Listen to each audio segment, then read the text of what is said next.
Hello there, welcome to World Panorama. I'm Aishwarya with you, and in the next 30 minutes, I'll be bringing you up to date with the biggest developments that unfolded in the globe this week that will shape our world, our future. Here is a look at the headlines first. Global concern escalates about environmental threat from raging record fires in the Amazon. Environmentalists blame a rising deforestation under Brazil President Jair Bolsonaro's administration. French President Emmanuel Macron calls for urgent meeting at the G7 summit.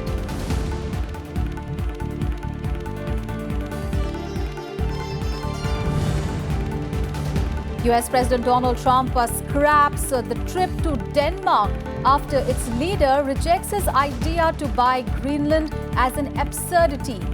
Political brouhaha over the world's largest island due to its strategic location in the Arctic.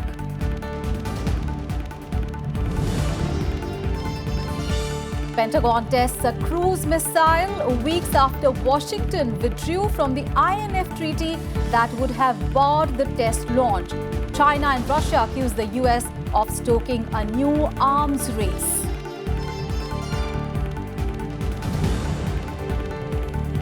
Afghanistan's President Ashraf Ghani promises to eliminate all safe havens of the Islamic State terrorist group following a horrific wedding attack in the capital, Kabul.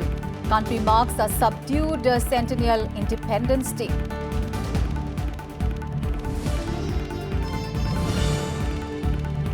And South Korea scraps an agreement to share military intelligence with Japan. US expresses the disappointment, maintains intelligence sharing between allies regarding North Korea was critical. The biggest story this week, it is being touted as an international crisis. Global concern is escalating about the environmental threat from raging fires in the Amazon that have shown record fires this year. French President Emmanuel Macron says that G7 leaders should hold an urgent meeting about the crisis at their summit in France this weekend. UN Chief Antonio Guterres also said that he was deeply concerned by the fires. However, Brazilian President Jair Bolsonaro says that it was a smear campaign against him.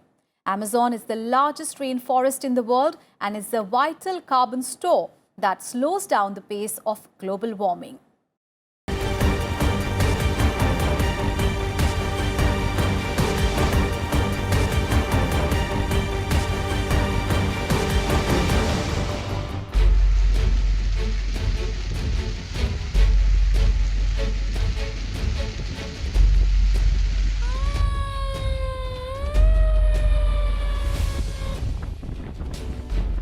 They are called our planet's lungs, and they are on fire.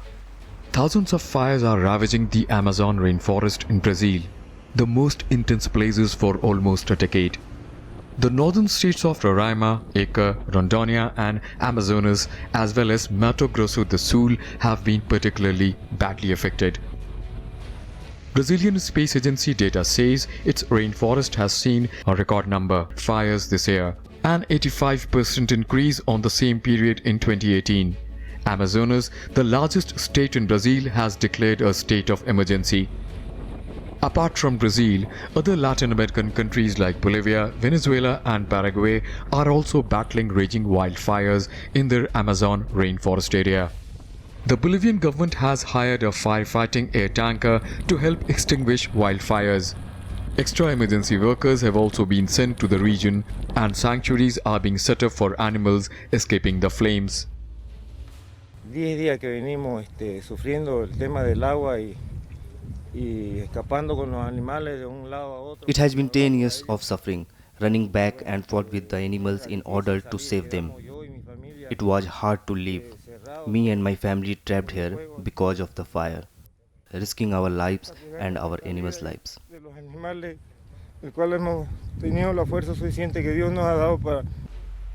Forest fires are common in the Amazon during the dry season, which runs from July to October. While they can be caused by naturally occurring events such as lightning strikes, environmentalists say fires are a consequence of the increase in deforestation seen in recent figures. They are critical of anti-environment rhetoric of Brazilian President Jair Bolsonaro, who they say has encouraged tree clearing activities. Então, quando a gente desmatar mais de 20% da Amazônia, When we clear more than 20% of Amazon, we are creating a more conducive scenario for fires and loss of vegetation cover. This creates a chain effect that can accelerate the process of destruction of the Amazon, which will be a tragedy for everyone. vegetal e criando efeito aí em cadeia. In response, Bolsonaro, a long-time climate skeptic, accused non-governmental organizations of starting the wildfire themselves to damage his government's image. He also says his government lacked the resources to fight the flames. NGOs have lost money. Without money from Norway and Germany, they are without jobs. So what do? They try to bring me down, but what about them? The Amazon basin is home to about 3 million species of plants and animals and 1 million indigenous people. And it is crucial in regulating global warming, with its forests absorbing millions of tons of carbon emissions every year. The fires have been releasing a large amount of carbon dioxide, the equivalent of 228 megatons so far this year, the highest since 2010. They are also emitting toxic carbon monoxide, gases that are being carried beyond South America's coastlines. French President Emmanuel Macron has said the record number of fires in Amazon rainforest is an international crisis that needs to be on the top of the agenda at the G7 summit. Our house is burning, he tweeted. However, Brazil's President Jair Bolsonaro responded by accusing Macron of using the issue for political gain. Bureau Report, RSTV. Greenland is not for sale. Denmark's Prime Minister has asserted. Her remarks came after President Donald Trump confirmed the US interest in buying the world's largest island, which is an autonomous Danish territory. However, after Denmark's Prime Minister rejected Donald Trump's idea to buy Greenland as an absurdity, US President Donald Trump scrapped his trip to Denmark. Greenland is getting attention from global superpowers, including the US, China and Russia, due to its strategic location and its mineral resources.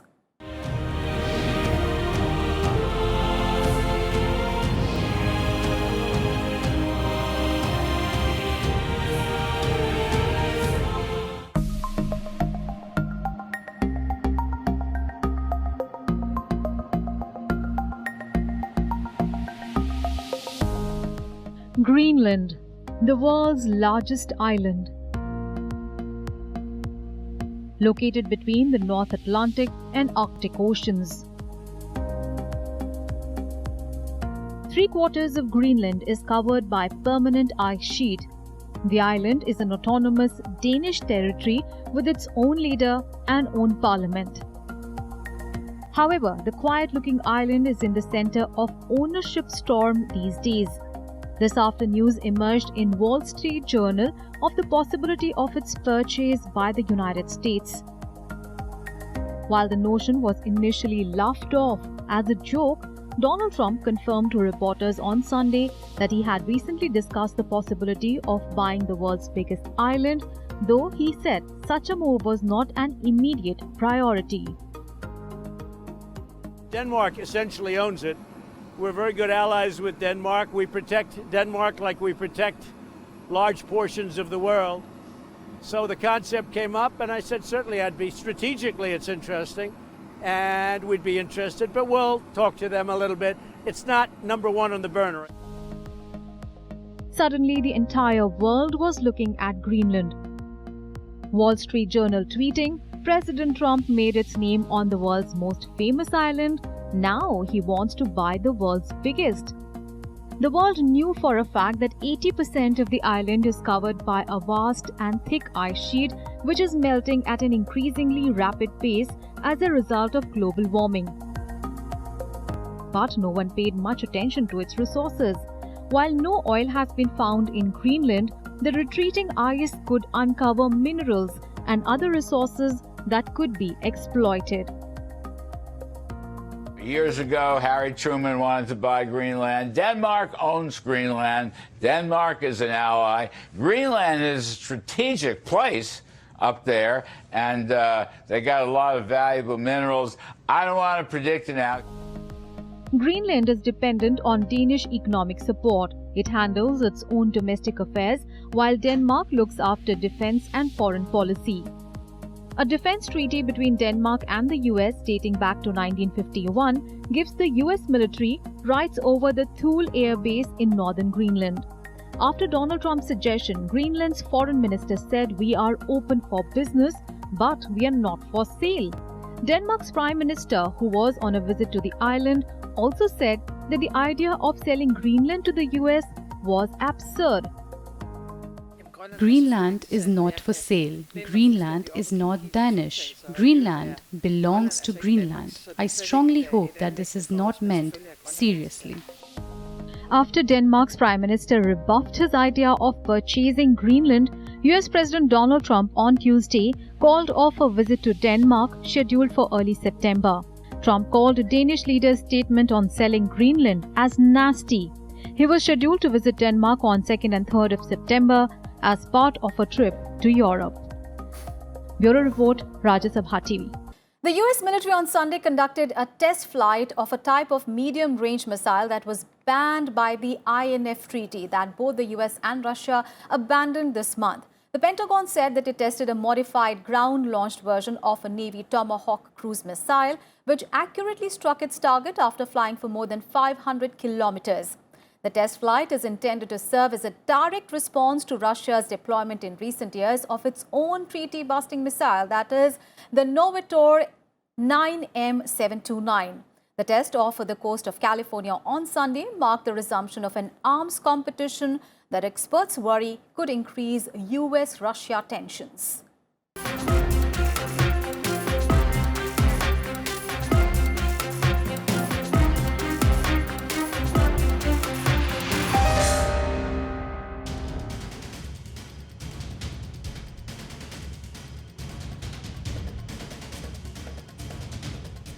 The US military conducting a flight test of a type of new missile on Sunday.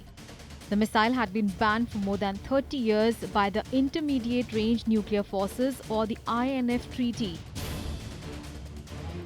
But after both the US and Russia abandoned the treaty this month, the US wasted no time in testing the missile.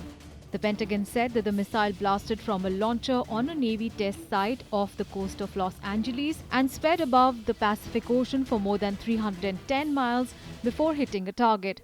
The missile tested was reportedly conventionally configured, meaning it was not outfitted with a nuclear warhead. However, it is not clear what the Pentagon intends to do with the missile system and where it intends to base them. The test, however, marks the resumption of an arms competition that some analysts worry could increase US-Russia tensions. Russian Foreign Ministry is paying close attention to Americans' actions in developing, making and deploying land-based intermediate and short-range missiles. Russia will respond with comprehensive measures to ensure its own security. It is noteworthy that the US officially withdrew on 2nd of August from the 1987 INF treaty that banned ground-launched cruise and ballistic missiles with a range between 500 and 5,500 kilometers, accusing Russia of violating the treaty's terms. Russia in turn accused the US of violating the agreement and also announced its withdrawal.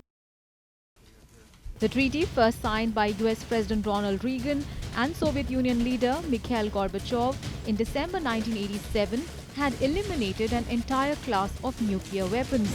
After it was signed, the US and Russia dismantled more than 2,600 missiles. The weapons considered destabilizing to the European continent because of their capability to launch a nuclear strike from anywhere without early warning. I am troubled by growing friction among the two largest global economies. We need to learn the lessons of the Cold War and avoid a new one.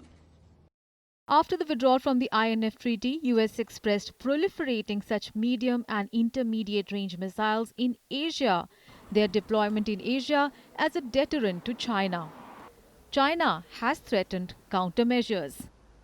China will not stand idly by and we're forced to take countermeasures should the U.S.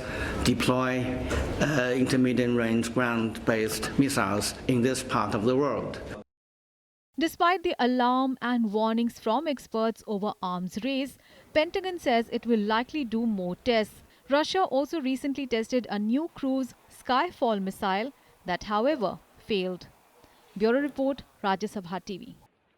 And in World Panorama, we'll take a very short break. And coming up after the break, we look at why South Korea on Thursday scrapped an agreement to share military intelligence with Japan and why the US has been disappointed with the development. Stay tuned for that big story and much more.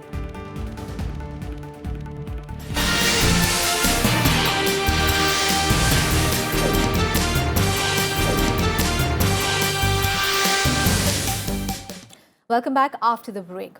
Afghanistan's President Ashraf Ghani has promised to eliminate all safe havens of the Islamic State terrorist group as the country marked a subdued centennial Independence Day following a horrific wedding attack in the capital Kabul on Saturday.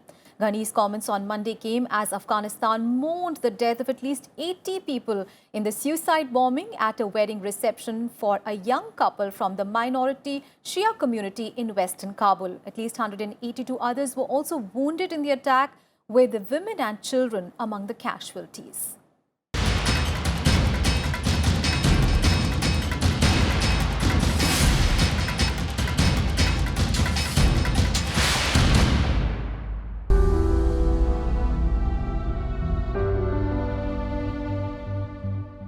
A wedding celebration in Kabul turned into horror and carnage after it was targeted by a suicide bomber. The bomb blast ripped through the packed wedding hall, killing at least 63 and injuring at least 180. The bridegroom said his bride survived, but his brother and other relatives were among those killed in the attack. The groom, Mirwaiz Elmi, says he has lost hope after the deadly attack. He recalled greeting smiling guests in the packed wedding hall only to see their bodies carried out hours later. We were wearing green cloths for nikah, and the nikah ceremony was almost finished when the blast happened. I've lost hope. I've lost my brother, my friends who came to join my wedding party. The Islamic State group has admitted carrying out the bombing. An IS statement said that one of its fighters blew himself up at a large gathering, while others detonated a parked explosives-laden vehicle when emergency services arrived. The attack took place in a district populated mainly by Shia Muslims. It's even not safe for people to attend a wedding. Those innocent children came and end up dead. You cannot imagine the feeling. It's too tragic. Sunni Muslim militants, including the Taliban and the Islamic State group, have repeatedly targeted Shia minorities in Afghanistan. The Taliban, who are engaged in peace talks with the US, condemned the attack. President Ashraf Ghani described the attack as barbaric. He blamed the Taliban for providing a platform to the terrorists. Afghanistan's chief executive Abdullah Abdullah described it as a crime against humanity. The targeting of our people in such events like wedding parties, schools, mosques, markets and public places indicates the atrocity of a terrorist group who is determined to kill the innocent people. Taliban cannot absolve themselves. The bombing by Islamic State comes even as Taliban and US representatives have been holding talks in Qatar's capital Doha, and both sides have reported progress. It is noteworthy that the US has about 14,000 troops in Afghanistan and is part of a NATO mission there. Donald Trump administration has been pressing to pull the US troops out. However, no peace deal has been agreed with the Taliban so far.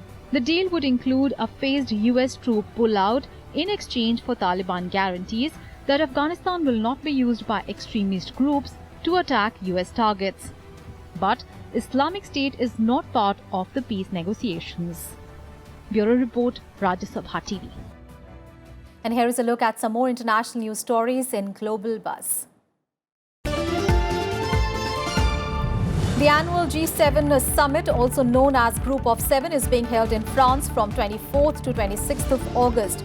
Hosted by French President Emmanuel Macron, the annual meet will be attended by 7 state members, including France, Italy, Canada, US, Japan, Germany and UK. And this year, Macron has also invited non-member countries who are playing an important part in world politics. The invited guest nations include India, Australia, Spain, South Africa, Senegal and Rwanda. Some of the important world leaders, including Prime Minister Narendra Modi, Donald Trump, Justin Trudeau, Angela Merkel, Shinzo Abe and others are a part of this G7 summit. French President Emmanuel Macron has announced inequality as the major issue of this G7 summit.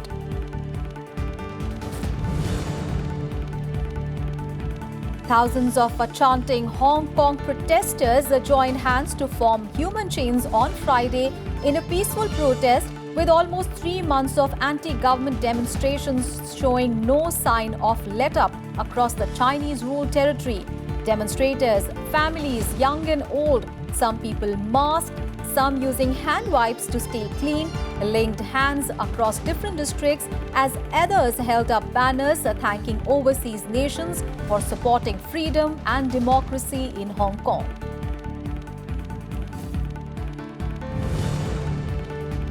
And US President Donald Trump has hit back at China for announcing new higher tariffs on imports, escalating a mounting trade war between the two nations. In a series of tweets on Friday, Donald Trump announced an additional tariff increase of 5% on imports from China.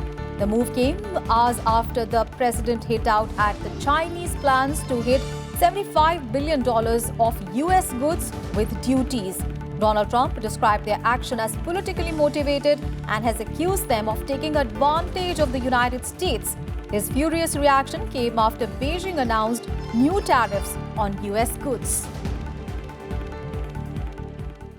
South Korea has terminated its intelligence sharing accord with Tokyo, known as the General Security of Military Information Agreement or GSOMIA. The pact was first signed in 2016 and is automatically renewed every August. It is chiefly aimed at countering North Korea's nuclear and missile threats.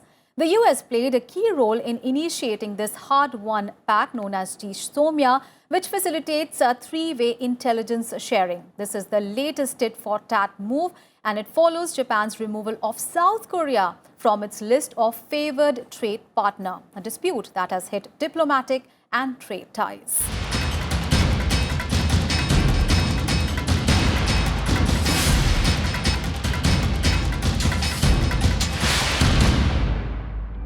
Ties between Japan and South Korea further go south.